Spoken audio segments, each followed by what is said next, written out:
Assalamualaikum warahmatullahi wabarakatuh. Selamat pagi anak-anakku sekalian yang berbahagia. Semoga senantiasa kalian menjadi anak-anak yang soleh dan solehah, hebat dan cerdas, anak-anak yang berguna bagi nusa dan bangsa. Pada pertemuan pagi ini kita bersama-sama belajar membaca, menulis dan menghafal surat Al-Falaq. Terlebih dahulu marilah kita membaca doa bersama-sama. Bismillahirrahmanirrahim. Ashhadu an la ilaha illallah wa ashhadu anna Muhammadar Rasulullah. Raditu billahi rabba wa bil islami dina wa bi Muhammadin nabiyyan wa rasulah. Rabbi zidni ilma warzuqni fahma. Amin. Baik anak-anak sekalian yang berbahagia, surat Al-Falaq adalah surat yang ke-113 dalam Al-Quran dan berjumlah 5 ayat.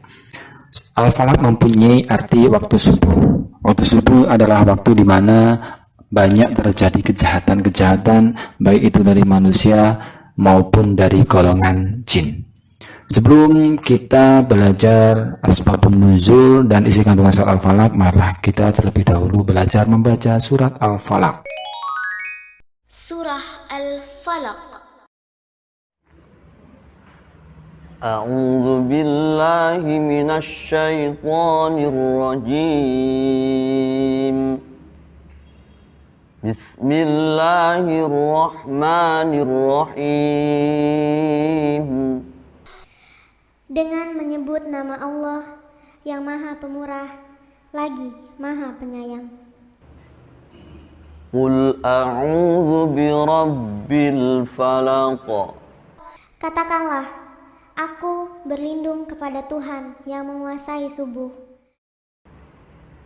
Min syarri ma khalaq. Dari kejahatan makhluknya. Wa min syarri ghasiqin idza waqab. Dan dari kejahatan malam apabila telah gelap gulita. Wa min syarri naffatsati fil 'uqad. Dan dari kejahatan wanita-wanita tukang sihir yang menghembus pada buhul-buhul. Wa min syarri hasidin idza hasad. Dan dari kejahatan orang yang dengki bila ia dengki. Shadaqallahul azim.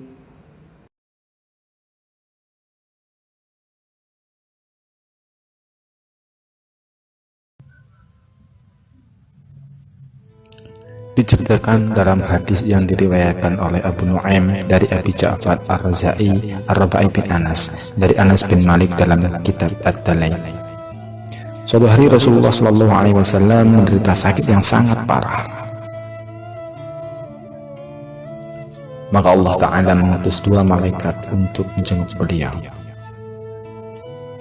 Salah satu malaikat duduk di sebelah kepala dan yang satunya duduk di bagian kaki. Kedua malaikat itu terlibat dialog. Apa yang kamu lihat terhadap Rasulullah? Tanya malaikat yang berada di bagian kaki. Beliau kena sihir, jawab malaikat yang di bagian kepala. Siapa gerangan yang menyihirnya? Jawab malaikat, Labid bin Al-A'sam, seorang Yahudi. Sihirnya berupa ijuk, kulungan yang diletakkan di sumur sebelah sana pada keluarga si Fulan di bawah batu besar. Maka timbalah air sumur dan angkatlah batu besar itu, kemudian ambil dan bakarlah ijuk tersebut. Rasulullah SAW memperhatikan dialog tamunya itu. Esok harinya beliau memerintahkan Amr bin Yasir dan sahabat-sahabatnya untuk mendatangi sumur yang dikatakan malaikat tersebut. Ketika sampai di sumur, terlihat airnya sangat merah seperti darah. Maka air pun ditimba dan batu besar diangkat, gurun ijuk dikeluarkan, kemudian dibakarnya. Ketika diamati, dalam gulungan ijuk terdapat 11 buhul pada seutas tali. maka terbuktilah apa yang dikatakan malaikat yang berpura-pura menjadi tamu dan menjenguk Rasulullah itu. Malaikat menjelma sebagai manusia, dua insan yang bersaudara. Maka turunlah surat Al-Falaq dan An-Nas sehubungan dengan sakitnya Rasulullah SAW. Beliau diperintahkan oleh Allah Ta'ala membaca kedua surat tersebut. Setiap satu ayat dibaca, maka lepaslah buhul daripada kulungan ijuk yang digunakan untuk menyihir Nabi Muhammad SAW.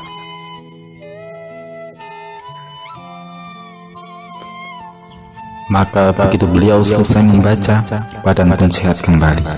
Demikian asbabun nuzul surat Al-Falaq dan An-Nas. Inilah al-mu'awwidhatain yang menuntun pembacanya menuju tempat perlindungan. Demikian anak-anak, itu adalah sekilas kisah tentang asbabun nuzul surat Al-Falaq. Asbabun nuzul itu artinya adalah sebab-sebab diturunkannya surat atau ayat-ayat Al-Quran. Adapun isi kandungan surat Al-Falaq adalah sebagai permohonan perlindungan kepada Allah Subhanahu wa Ta'ala dari kejahatan dan keburukan makhluknya. Kemudian Allah turunkan surat Al-Falaq sebagai hadiah bagi Rasulullah SAW dan umatnya untuk menangkal segala macam gangguan dari jin dan manusia.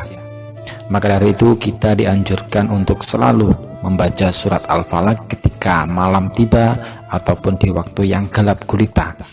Karena di waktu tersebut banyak terjadi kejahatan dari manusia ataupun dari golongan jin, setan, dan lain sebagainya untuk keluar mengganggu manusia. Karena setan sudah berjanji kepada Nabi Adam, sudah berjanji kepada Allah akan mengganggu anak cucunya Adam ataupun manusia sampai hari kiamat. Alhamdulillahirrabbilalamin. Masya Allah, untuk belajar hari ini sungguh luar biasa. Semoga anak-anak bisa membaca, menghafal dan menulis dan memahami isi kandungan surat Al-Falaq. Untuk itu marilah kita tutup pelajaran ini dengan bacaan doa. Cukup sekian, sampai jumpa. Wassalamualaikum warahmatullahi wabarakatuh.